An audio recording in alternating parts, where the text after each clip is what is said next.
Peg Raney, Molly Cunningham. Why does Jefferson matter to you? Jefferson matters. I've often wondered how long you need to be here in order to call it home. I've only been here 48 years, and I only spent, my first 18 years in my hometown. So Jefferson is my home. It's the place where we have lived the entire time in one house, out on a farm. We have raised our children. I taught in the school system. Jefferson matters to me because it's my home. Jefferson matters because it's where my family is. It's where my loved ones are. And it's where I want my kids to have a beautiful, thriving, wonderful community to grow up in and thrive in and nurture their lives.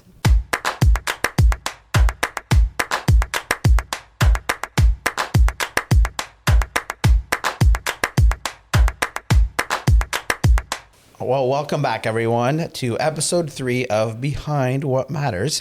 I'm Matt Weidrich, Executive Director of Jefferson Matters Main Street, and we have Molly Cunningham and Peg Raney here with us. And today we are talking about the Mahanay Memorial Carillon Tower, a.k.a. the Bell Tower.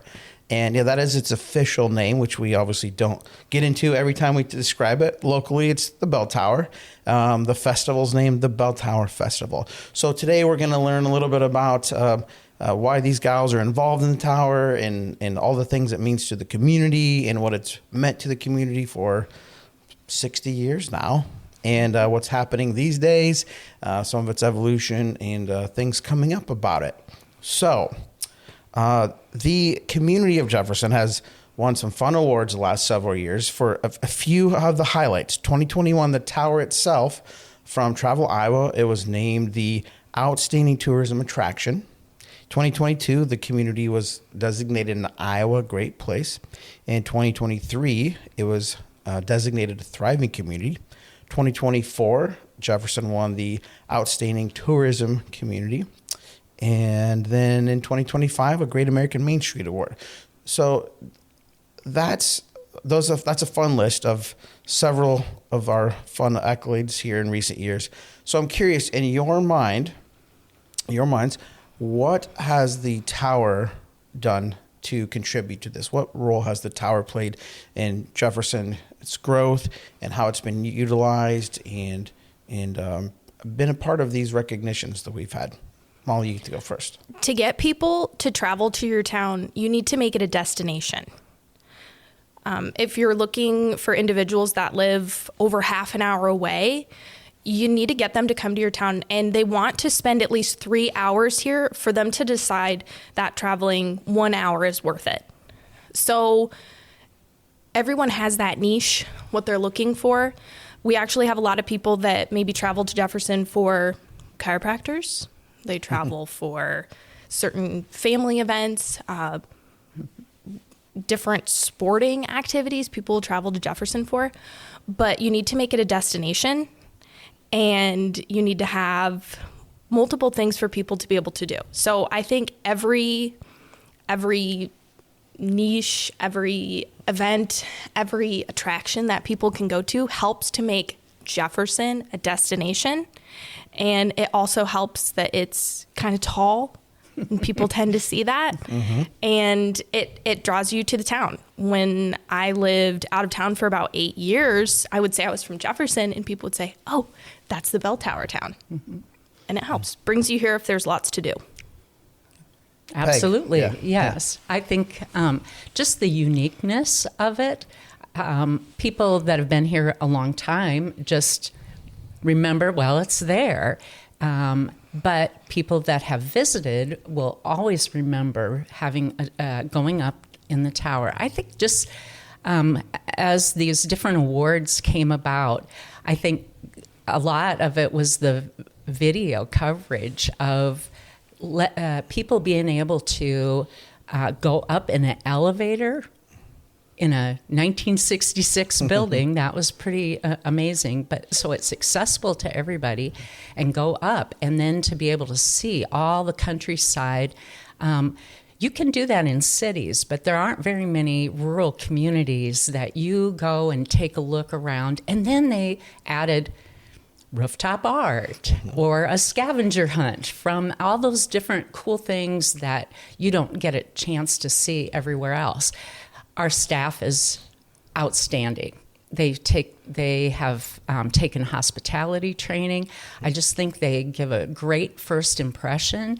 So that has attracted TV stations because they're so good at speaking about the tower and telling about the history and everything. I just think it's been impressive as one of the many things that can happen in Jefferson.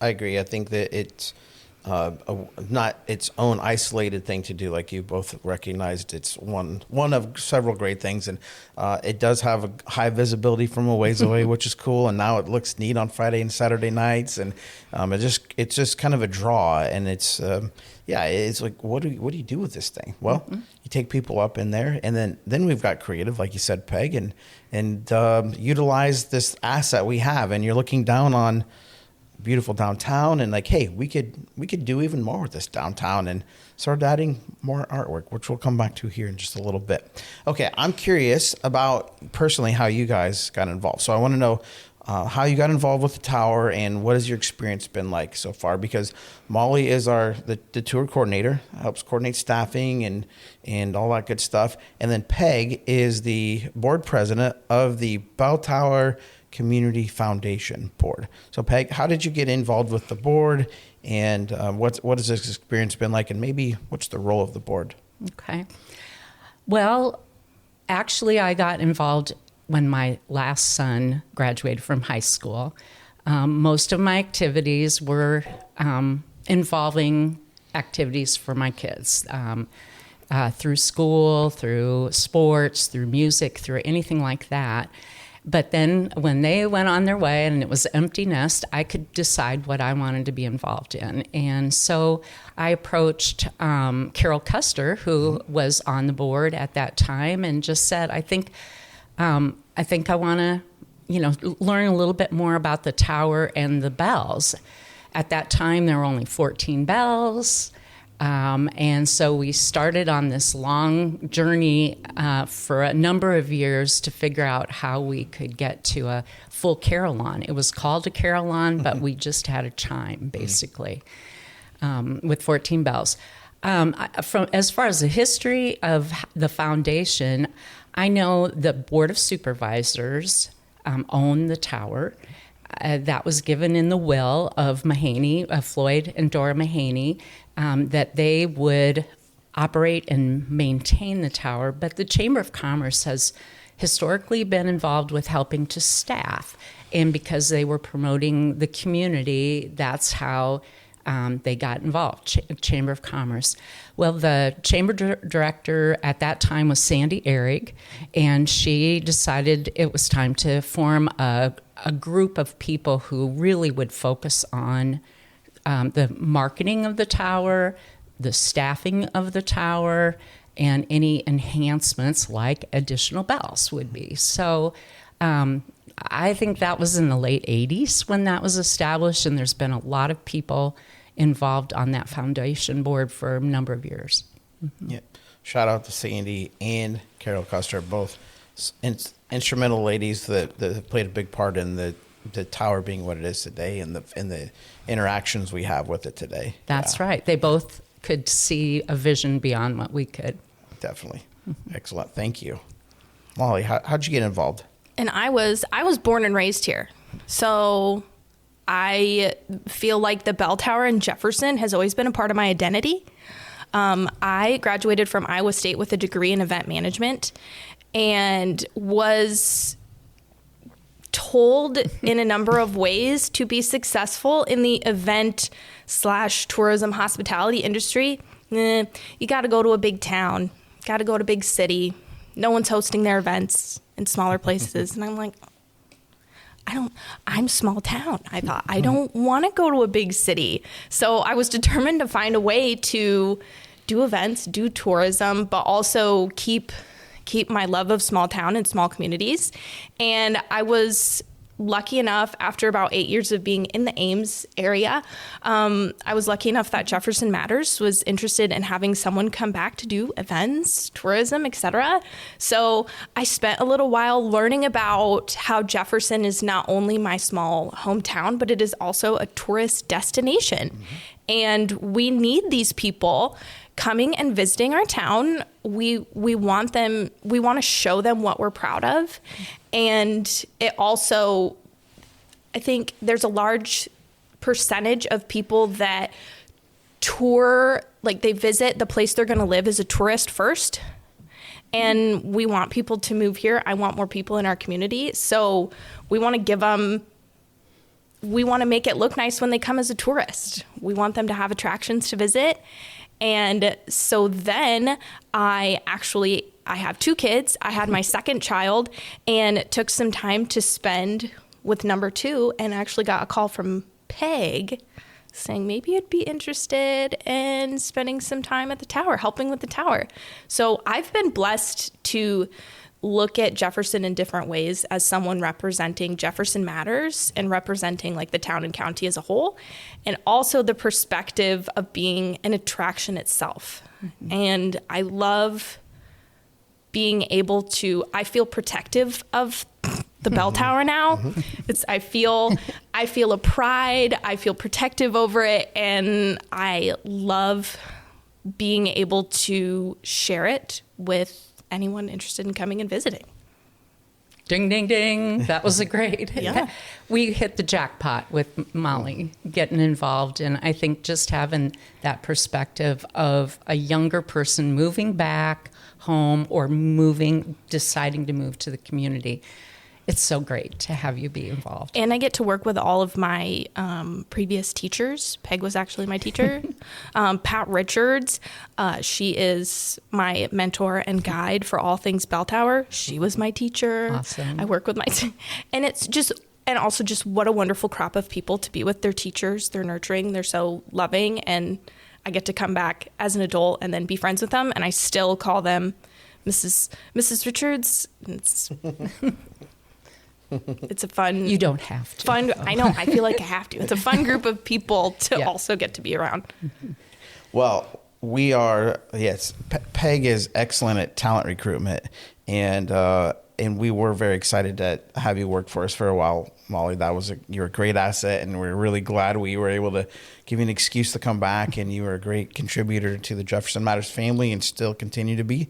And now doing your magic to the tower. And I don't know who benefits more from the retired teacher portal, if it's the bell tower, Jefferson Matters, or Deal's Orchard. We all utilize that retired education field in their retirement life to the maximum, and the community is better for it. And typically we see the educators are very proud. They raise the next generation of folks, and they get to work with them now as adults, and more. We all benefit greatly. So I'm curious, Molly, in your time as being a tour guide, what has it been like to meet visitors? Before we went on air today, you were telling us a little bit about getting to work with school kids. They're on field trip season right now, but what's it been like to interact with folks visiting from out of town?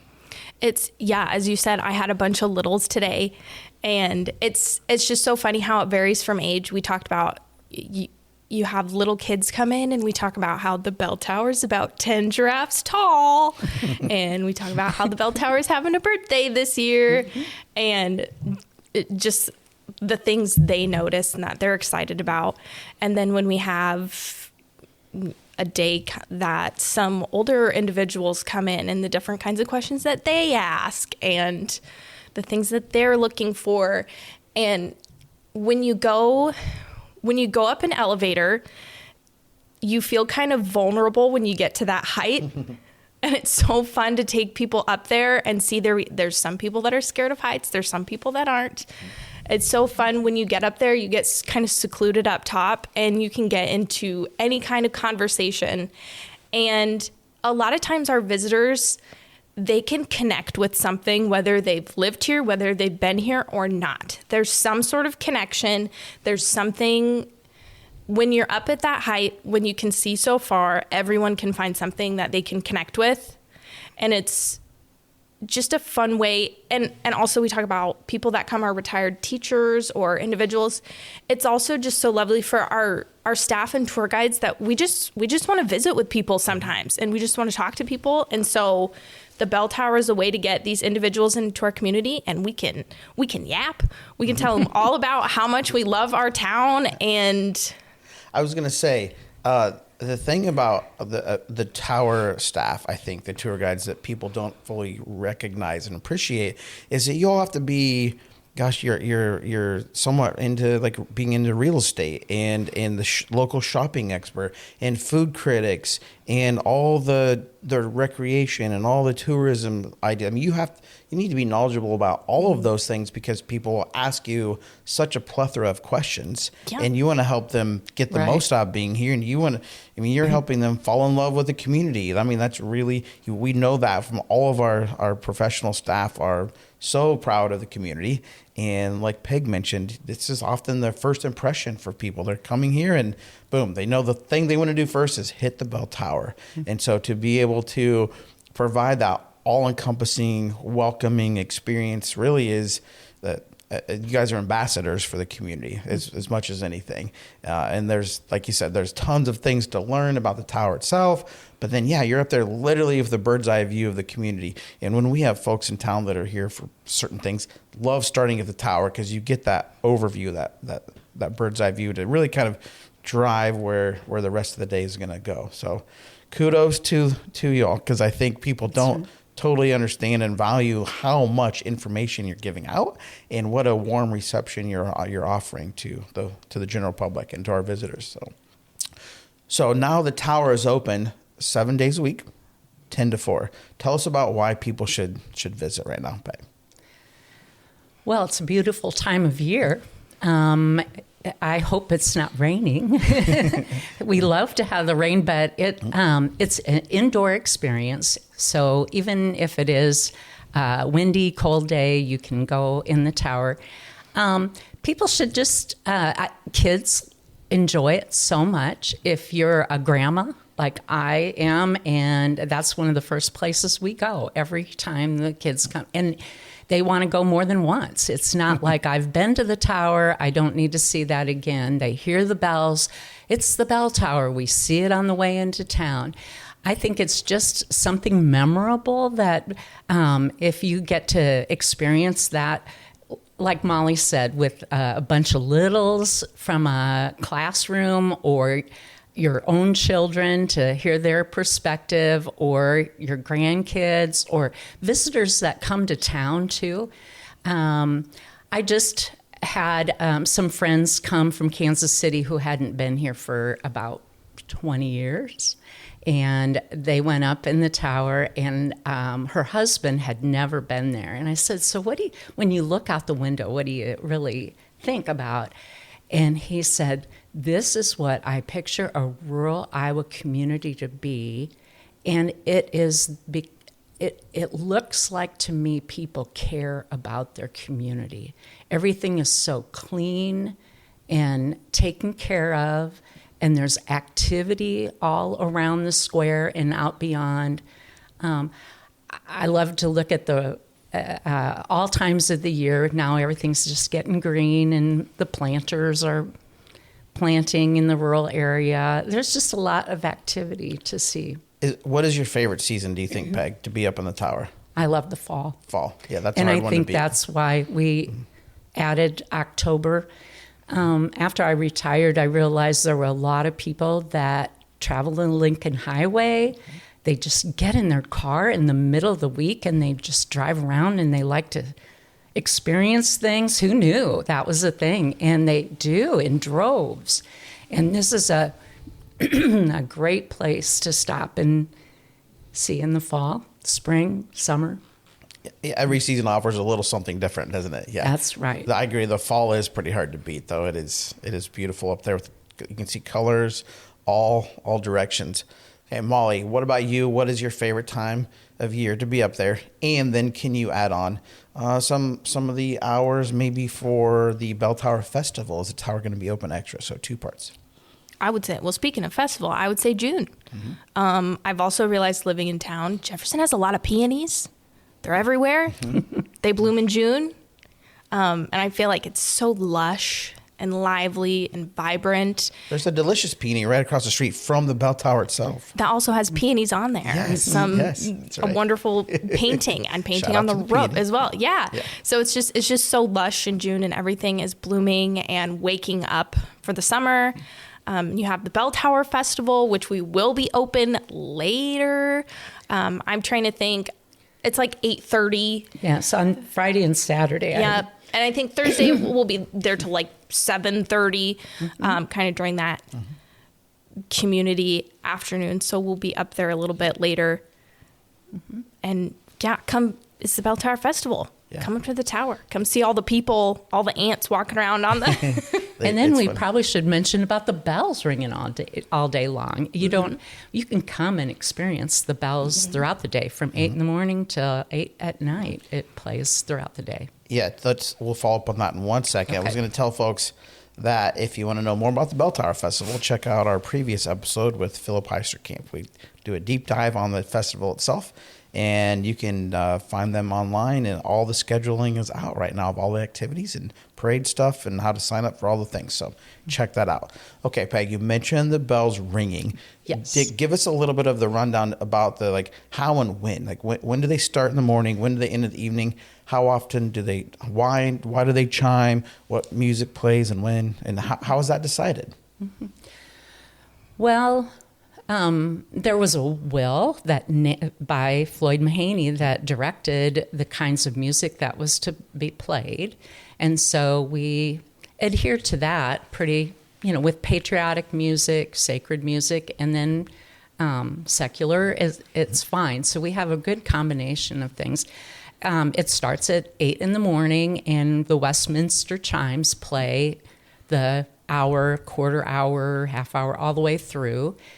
People will recognize that. And then it was determined that just after the hour, about 5 after the hour, 2 songs would play. And they play on the real bells. The new system with the 47 bells has the ability, it's like a computer. So it plays the real bells. So you're hearing that now that we have that. So Bill Monroe is another volunteer who changes the category of kinds of songs. So you may hear songs that are summer songs or songs that are particular for Christmas or a season. So he changes those from time to time. And then we start the day with the Jefferson chimes and end the day with the Jefferson chimes. A few years ago, we had a contest, and Jennifer Powers wrote a song, kind of like an anthem, and we had a number of entries for it, so we had to hear all these on the bells, and we chose this Jefferson chimes. So it starts the day right after 8 o'clock and is the last song that you'd hear at night, 8 p.m. And then do you want me to talk about the Mahanay Maestros? Because that's pretty cool. Please do. I was going to ask next. Explain to folks that they're how does this music even get made? And it's not, we're not dinging bells, we're not pulling on ropes. But what is the function of this? And then how do you decide who gets to play that thing? All right. Well, there were a lot of background that happened when we decided to go towards having a 4-octave carillon. We had to determine whether we wanted a real traditional one, like Iowa State has, that has a carillioneer who has been trained to play that, because it's not an easy instrument to play. Or the Verdon Company had this option of a keyboard, and that anyone with 2 years of piano experience would be able to do that. Well, as a teacher in the school system and being involved in the community, I can just we could name off 20 people who were musicians right away. So we gathered them and started coming up with an idea of how we could get, we want people to be involved in the bell tower. When somebody has a connection, they tend to care about it a lot more. And so it was Becky Greiner who came up with the idea of calling them Mahanay Maestros, and her husband Alan said, how about Tower Tunes Live? He came up with that little tagline. So we put those together in the first year, right in 2017, we tried to have somebody play them every day.